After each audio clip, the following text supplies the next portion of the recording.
আসসালামু আলাইকুম। জিভিসি টিভিতে আপনাদেরকে স্বাগতম। আপনাদের সঙ্গে আছি আমি মৌমিতা তন্নি। শুরুতেই সংবাদ শিরোনাম। ১৬ বছর পর কারামুক্ত হলেন বিডিআরের ১৬৮ সদস্য। স্ত্রীকে হত্যার পর প্রেসার কুকারে রান্না করেছেন ভারতের সাবেক সেনা সদস্য। দেখা নেই সূর্যের, শীতে কাঁপছে দিনাজপুরের মানুষ। সহায়তার আশ্বাসে লাখ টাকা খোয়ালেন বৈষম্য বিরোধী আন্দোলনে আহত যুবক। গাড়ির গ্লাসে কালো পেপার লাগানো বন্ধের অনুরোধ। এতক্ষণ শুনছিলেন সংবাদ শিরোনাম, এবারে বিস্তারিত। ১৬ বছর পর কারামুক্ত হলেন বিডিআরের ১৬৮ সদস্য। দীর্ঘ ১৬ বছর পর কারাগার থেকে একে একে বের হচ্ছেন বিস্ফোরক মামলায় জামিন পাওয়া ১৬৮ জন বিডিআর সদস্য। বৃহস্পতিবার ২৩ জানুয়ারি ঢাকা কেন্দ্রীয় কারাগার থেকে ৪১ জন, কাশিমপুর ১ থেকে ২৬ জন, কাশিমপুর ২ থেকে ৮৯ জন, কাশিমপুর হাই সিকিউরিটি থেকে ১২ জন সহ মোট ১৬৮ জনকে মুক্তি দেওয়া হয়। অতিরিক্ত কারা মহাপরিদর্শক কর্নেল মোহাম্মদ মোস্তফা কামাল গণমাধ্যমকে বিষয়টি নিশ্চিত করেছেন। তিনি জানান, কারা কর্তৃপক্ষ ১৬৮ জনের তালিকা হাতে পেয়েছে। এরপরেই বিডিআর সদস্যদের মুক্তি দেওয়া হচ্ছে। এর আগে গত ২১ জানুয়ারি ঢাকার বিশেষ ট্রাইব্যুনাল ২ এর বিচারক মোহাম্মদ ইব্রাহিম মিয়ার আদালত জামিনপ্রাপ্ত ১৭৮ জন আসামির নাম প্রকাশ করেন। এর মধ্যে ১৬৮ জনের তালিকা হাতে পেয়েছে কারা কর্তৃপক্ষ। বিস্ফোরক আইনের মামলায় ৮৩৪ জন আসামির বিরুদ্ধে বিচার কাজ শুরু হয় ২০১০ সালে, কিন্তু মাঝপথে বিস্ফোরক মামলার কার্যক্রম এক প্রকার স্থগিত রেখে শুধু হত্যা মামলার সাক্ষ্য উপস্থাপন করে রাষ্ট্রপক্ষ, যে কারণে এই মামলার বিচার ঝুলে যায়। হত্যা মামলায় খালাস বা সাজা ভোগ শেষে বিস্ফোরক মামলার কারণে ৪৬৮ জনের মুক্তি আটকে আছে। তাদের মুক্তি উপলক্ষে সকাল থেকেই কারাগারের সামনে ভিড় করছেন স্বজনরা। স্ত্রীকে হত্যার পর প্রেসার কুকারে রান্না করেছেন ভারতের সাবেক সেনা সদস্য। মূলত স্ত্রীকে হত্যার পর মরদেহ গুম ও নিজের অপরাধ ঢাকতে পৈশাচিক এই কাণ্ড ঘটিয়েছেন তিনি। পরে পুলিশের জিজ্ঞাসাবাদে অপরাধ স্বীকার করেন তিনি। চাঞ্চল্যকর এই ঘটনাটি ঘটেছে ভারতের দক্ষিণাঞ্চলীয় রাজ্য অন্ধ্রপ্রদেশের হায়দরাবাদে। অভিযুক্ত ওই ব্যক্তি ভারতের সাবেক সেনা সদস্য। বৃহস্পতিবার ২৩ জানুয়ারি এক প্রতিবেদনে এই তথ্য জানিয়েছে ভারতীয় সংবাদ মাধ্যম এনডিটিভি। সংবাদ মাধ্যমটি বলেছে, হায়দরাবাদের এক ব্যক্তি তার স্ত্রীকে হত্যা করেছে এবং মৃতদেহকে একাধিক টুকরো করে প্রেসার কুকারে সেদ্ধ করে অপরাধ ধামাচাপা দেওয়ার চেষ্টা করেছে বলে অভিযোগ পাওয়া গেছে। অভিযুক্ত ওই ব্যক্তির নাম গুরুমূর্তি। স্ত্রী নিখোঁজ হওয়ার পরে পুলিশ তদন্ত শুরু করলে হত্যাকাণ্ডের এই কাহিনী বর্ণনা করেন ৪৫ বছর বয়সী এই ব্যক্তি। তার বর্ণিত দাবিগুলো যাচাই করা হচ্ছে বলে জানানো হয়েছে। এদিকে নিহত ওই স্ত্রীর নাম ভেঙ্কটা মাধবী। ৩৫ বছর বয়সী এই নারী গত ১৬ জানুয়ারি নিখোঁজ হয় বলে জানায় তার পরিবার। পুলিশ তদন্ত শুরু করার পর তারা তার স্বামীকে সন্দেহ করে। এক পর্যায়ে জিজ্ঞাসাবাদে ওই ব্যক্তি তার অপরাধের কথা স্বীকার করেন।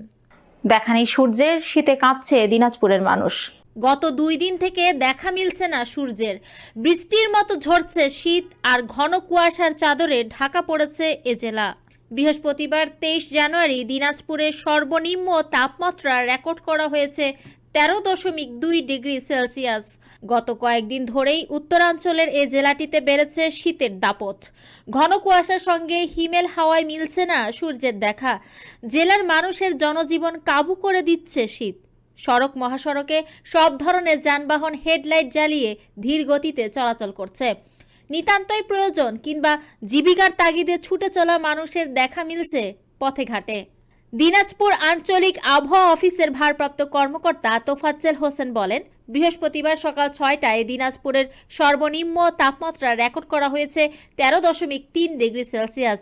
এ সময় বাতাসের আর্দ্রতা ছিল ৯৯%। বাতাসের গতিবেগ ছিল ঘন্টায় ৩ কিলোমিটার। সহায়তার আশ্বাসে লাখ টাকা খোয়ালেন বৈষম্য বিরোধী আন্দোলনে আহত যুবক।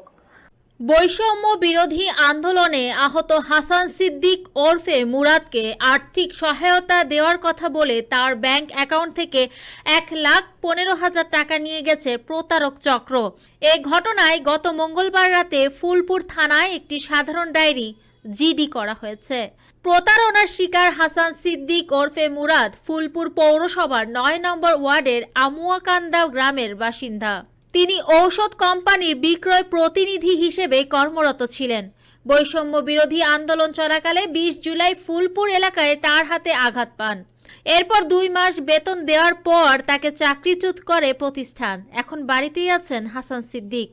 জিডিতে উল্লেখ করেছেন তিনি বৈষম্য বিরোধী আন্দোলনে আহত হয়েছিলেন।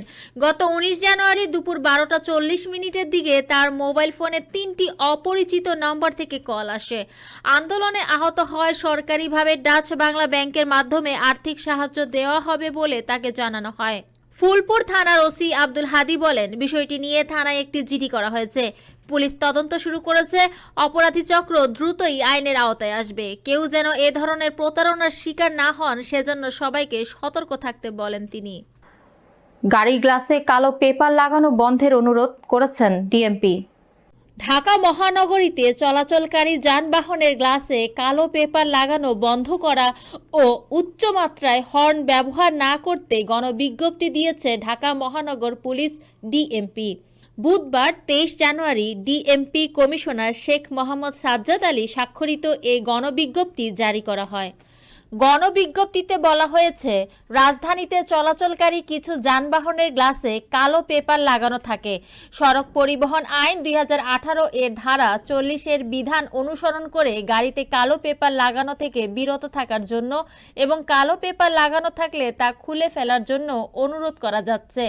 গণবিজ্ঞপ্তিতে বলা হয়েছে, অ্যাম্বুলেন্সে রোগী না থাকা সত্ত্বেও এবং জরুরি সেবা প্রতিষ্ঠানের গাড়িগুলো জরুরি কাজ ছাড়া চলাচলের সময় হর্ন বা হুটার ব্যবহার করে। অপ্রয়োজনে ও নিষিদ্ধ এলাকায় হর্ন বা হুটার না বাজাতে তাদের বিশেষভাবে অনুরোধ করা যাচ্ছে। এছাড়া সড়ক দুর্ঘটনা এড়াতে পথচারীদের পথচারী সেতু ও জেব্রা ক্রসিং ব্যবহারের জন্য অনুরোধ করা হয়েছে। কোনো মোটর যান চালক বা পথচারী উল্লেখিত বিষয়গুলো পালনে ব্যর্থ হলে নিয়মিত অভিযান এবং ভ্রাম্যমাণ আদালতের মাধ্যমে আইনানুগ ব্যবস্থা গ্রহণ করা হবে বলে গণবিজ্ঞপ্তিতে জানানো হয়। এ বিষয়ে ঢাকা মহানগর পুলিশ সংশ্লিষ্ট সবার সহযোগিতা কামনা করছে। এতক্ষণ আমাদের সাথে থাকার জন্য ধন্যবাদ। পরবর্তী সংবাদ দেখার আমন্ত্রণ রইল।